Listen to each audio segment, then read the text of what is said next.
ডাকসু নির্বাচনে খসড়া প্রার্থী তালিকা প্রকাশ হচ্ছে আজ। এদিকে এই নির্বাচনের জন্য স্বতন্ত্র প্যানেল ঘোষণা করেছেন উমামা ফাতেমা। নির্বাচনে ছবিসহ ভোটার তালিকায় তৈরির দাবি জানিয়েছেন ছাত্র অধিকার পরিষদের ভিপি প্রার্থী মোহাম্মদ বিন ইয়ামিন মোল্লা। ক্যাম্পাসে সহ অবস্থান নিশ্চিতের অঙ্গীকার ছাত্রদল মনোনীত ভিপি প্রার্থী আবিদুল ইসলাম খানের। রিপোর্ট সৈয়দ আব্দুল মুহিতের। ঢাকা বিশ্ববিদ্যালয় কেন্দ্রীয় ছাত্র সংসদ ডাকসু নির্বাচন ঘিরে ক্যাম্পাস উৎসব মুখর। বিভিন্ন ব্যানারে প্রার্থীরা নানা প্রতিশ্রুতি দিয়ে ক্যাম্পাসে অবস্থান জানান দিচ্ছেন। বৃহস্পতিবার ঢাকা বিশ্ববিদ্যালয়ের মধুর ক্যান্টিনের সামনে সংবাদ সম্মেলন করেন ছাত্র অধিকার পরিষদের ভিপি প্রার্থী বিন ইয়ামিন মোল্লা। যে একটি দলের চাওয়ার প্রেক্ষিতে তাদের প্রভাবের কারণে ডাকসুর মনোনয়ন জমা দেওয়ার সময় একদিন বাড়িয়ে দেওয়া হয়। আর এইদিকে আমরা বিশ্ববিদ্যালয় প্রশাসনের কাছে বিশ্ববিদ্যালয়ের এই প্রায় 40,000 ভোটারের যে দাবি, প্রার্থীর যে দাবি, যৌক্তিক দাবি আমরা বলতেছি যে আপনারা নাম ব্যালট নাম্বারের পাশে ছবি যুক্ত করেন, এইটা তারা যুক্ত করতেছে না।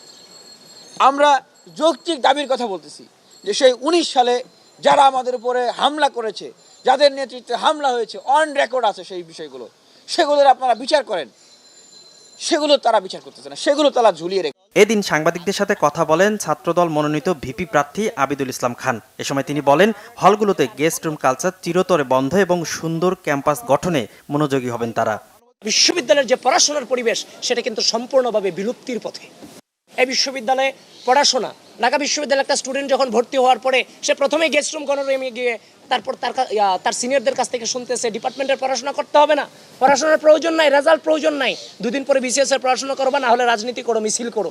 এই যে একটা নিকৃষ্ট ধ্যান ধারণা, বাংলাদেশের শিক্ষা ব্যবস্থাকে যে ধ্বংস করে দেওয়ার যে একটা ধ্যান ধারণা, এখান থেকে নিঃসন্দেহে আমরা বেরিয়ে আসবো এবং সেই রাজনৈতিক সংস্কৃতিকে আমরা মূলোৎপাটন করব। ঢাকা বিশ্ববিদ্যালয় কেন্দ্রীয় ছাত্র সংসদ বা ডাকসু নির্বাচনে উমামা ফাতেমা ও আল সাদি ভুইয়ার নেতৃত্বে স্বতন্ত্র শিক্ষার্থী ঐক্য নামে প্যানেল ঘোষণা করা হয়েছে।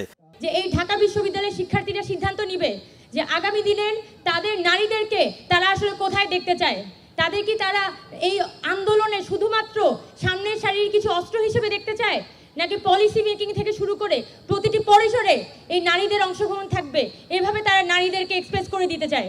এবারে নির্বাচনে এ নিয়ে মোট 9টি প্যানেল নিশ্চিত হলো। সৈয়দ আব্দুল মুহিত, বাংলা ভিশন, ঢাকা।